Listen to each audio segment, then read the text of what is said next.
नमस्कार दोस्तों, जय श्री कृष्णा।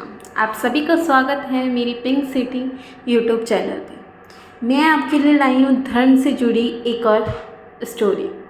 अगर आपको ये वीडियोस पसंद आए तो मुझे इस वीडियो को शेयर कीजिएगा, कमेंट कीजिएगा और लाइक करना मत भूलिएगा। अगर चैनल पे ऐसे ही आप और वीडियो देखना चाहते हैं तो आप कमेंट करके बता सकते हैं, और अगर आपको कुछ और वीडियो जाननी है तो वो भी आप मुझे कमेंट करके बता सकते हैं। आज मेरी वीडियो का टॉपिक है अपरा एकादशी की रोचक किस्सा। जैसा कि आप सभी जानते हैं, जेठ का माह प्रारंभ हो गया है और कल है, मतलब 2 जून 2024 को है अपरा एकादशी।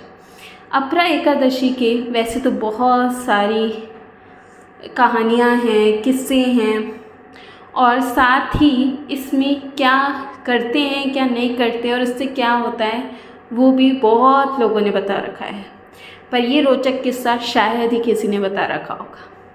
जैसा कि आप सभी जानते हैं कि लोग कुछ डेट सिर्फ इसलिए याद करते हैं कि उसमें जुड़ी हुई कोई कहानी हो।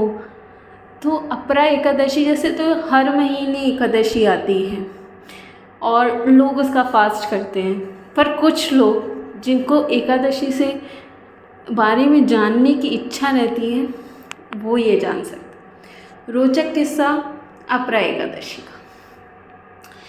अपरा एकादशी का वैसे तो 2 जून और 3 जून दोनों को अपरा एकादशी है, बट आप कभी भी टाइम मिले जब ये सुन सकते हैं। अपरा एकादशी राजा हरिश्चंद्र की सत्यनिष्ठा की परीक्षा वाला दिन। एक बार की बात है, सत्यवादी राजा हरिश्चंद्र अपनी प्रजा के लिए यज्ञ कर रहे थे। यज्ञ पूर्ण करने के लिए उन्होंने दक्षिणा देनी थी। राजा ने ऋषियों से पूछा कि वह कितनी दक्षिणा लेंगे। ऋषियों ने कहा 1000 गौओं की आप दक्षिणा दे दीजिए। राजा के पास 1000 गौएं तो छोड़ो, एक भी नहीं थी। उन्होंने ऋषि से समय मांगा और ऋषियों ने 1 वर्ष का समय दे दिया। 1 वर्ष बीता, पर राजा अपने पास 1000 गौएं नहीं जुटा पाया। ऋषियों ने राजा को श्राप दिया और अपनी सत्यनिष्ठा बेचने को कहा।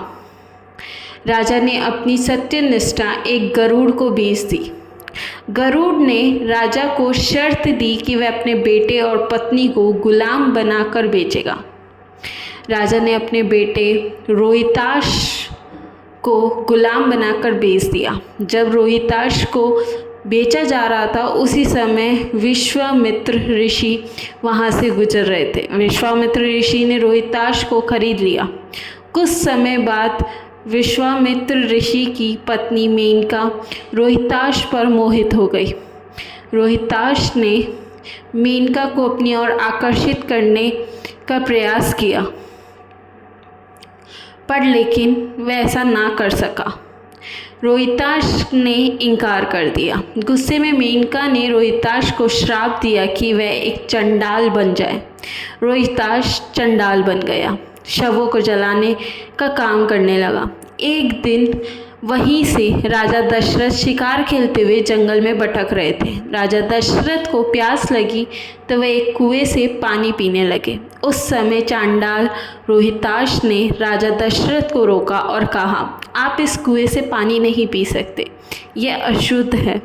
राजा दशरथ ने पूछा, तुम कौन हो और ये पानी तो मुझे सही लग रहा है, और मैं इस कुएं से पानी क्यों नहीं पी सकता? रोहिताश ने कहा, मैं चंडाल हूँ और ये मेरा कुआं है, इसलिए आप इस कुएं से पानी नहीं पी सकते।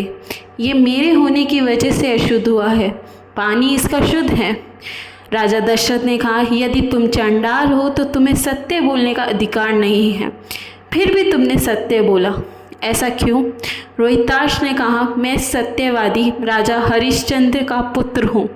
मुझे मेनका नामक अप्सरा ने एक ऋषि की पत्नी होकर श्राप दिया कि मैं चांडाल बन जाऊं। यह सुनकर राजा दशरथ दुखी हुआ। उन्होंने रोहिताश को अपने साथ अयोध्या ले जाने का निर्णय किया। अयोध्या पहुंचकर जब राजा दशरथ ने विश्वामित्र ऋषि को बुलाया और पूरी घटना सुनाई, विश्वामित्र ऋषि ने अपनी पत्नी मेनका को बुलवाया और रोहिताश पर लगे श्राप को वापस लेने के लिए कहा। मेनका ने अपनी भूल को स्वीकार किया और रोहिताश को श्राप से मुक्त कर दिया। इधर राजा हरिश्चंद्र को अपनी पत्नी शोभा एक चांडाल के घर में दासी के रूप में काम करने पे मजबूर होना पड़ा। एक दिन राजा इंद्र ने राजा हरिश्चंद्र की सत्यनिष्ठा की अंतिम परीक्षा लेने का फैसला किया। वह चांडाल का रूप धारण करके राजा हरिश्चंद्र के पास गए और कहा, मैं तुम्हारी पत्नी को उस चांडाल से छुड़ाने में मदद कर सकता हूँ, लेकिन इसके लिए मुझे तुमसे एक काम करना होगा। तुम्हें मेरा एक काम करना होगा, एक पूरी रात शमशान की रखवाली करनी होगी। राजा हरिश्चंद्र ने इंद्र जी को नहीं पहचान पाए, जो भेष धर के चांडाल के रूप में आए थे, लेकिन उनकी बात मान ली। रात भर शमशान की रखवाली करे। राजा हरिश्चंद्र के पास कई भूत प्रेत आए, उन्हें डराने की कोशिश की, पर लेकिन वे अड़े रहे और अपनी सत्यनिष्ठा पर कायम रहे।